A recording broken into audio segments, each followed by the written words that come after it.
আজকের কবিতা স্রোতস্বিনীর বুকে, কলমে মৌসুমী রায়চৌধুরী।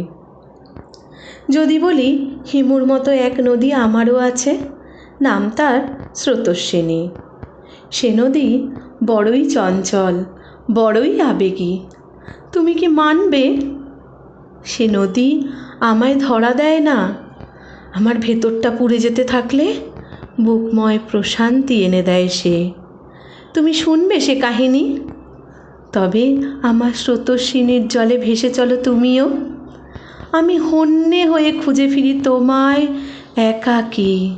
অন্তরে যখন ধূসর মরুভূমি, গলা শুকিয়ে কাঠ, তখন সে ভাসিয়ে নিয়ে চলে তার শ্যামল ছায়াময় তীরে। এই নদীর তীরেই আমার রাজপ্রাসাদ, অতি পুরাতন জীর্ণ দেহ। তার অন্দরে প্রিয় পুরাতন সব আসবাব, জৌলুসহীন চিরসুখের আসবাব। দরজার দুপাশে রকমারি ফুলের বাহার, হাত বাড়িয়েই কোমলতা ছুঁই। কি এক উচ্ছ্বাস অনুভব করি, তুমি কি বিশ্বাস করবে? সন্তর্পণে দরজা খুলি, যান্ত্রিক শব্দে মুখরিত হয় চারিপাশ। আমি ধীর বেগে এগোই। আলো বাতাসের দোলাচলে আমার পছন্দের অবয়বের মেলা। তারা কথা বলছে, হাসছে, কেবল আমায় ভালোবাসছে। আমি মুগ্ধ হচ্ছি। সবশেষে তোমায় খুঁজি। আমার ষষ্ঠ ইন্দ্রিয় জানান দেয় আমার প্রাণ প্রিয় মানুষটি দক্ষিণের ঘরে খোলা জানলায় অপেক্ষারত। কতগুলো দিন অধরা ছিলে তুমি। আজ চক্ষুদ্বয় শীতল হোক, হৃদয় মরুতে মরীচিকা না হয়ে সত্যিকারের বৃষ্টি নামুক।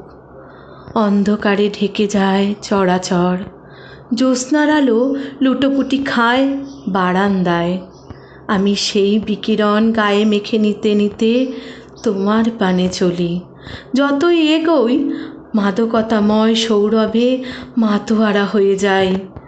ঘরের দক্ষিণ প্রান্তে চক্ষুগোচর হয় এক পুরাতন কাঠের টেবিল। পুরাতন কলমদানিতে গোটা কয়েক কলম আর একটি সবুজ ডায়েরি, যার প্রথম পাতায় কিছু শব্দ খোদিত। হৃদয় কোঠরে দিয়েছ যে ঠাঁই, তবু খুঁজে ফেরো কেন অযথাই। সৃষ্টিতে রেখো আমার এই প্রিয় হাসনুহানার সুভাষে ভরিয়ে। তবু যদি কভু হও অস্থির, ফিরে এসো এই শান্তির নীর। চোখের কাজলে মিশিও আমায়, আমি হয়ে যাব বেদুইন। চন্দ্রমা তখনও মধ্য গগনে। এক টুকরো আলো জানলা ভেদ করে কাঠের টেবিলে এসে পড়েছে। আমি শুকনো চোখে চেয়ে ঠোঁট দুখানি ছুঁয়ে দিই লেখায়। অকস্মাৎ ঘুমটা ভেঙে যায় আমার।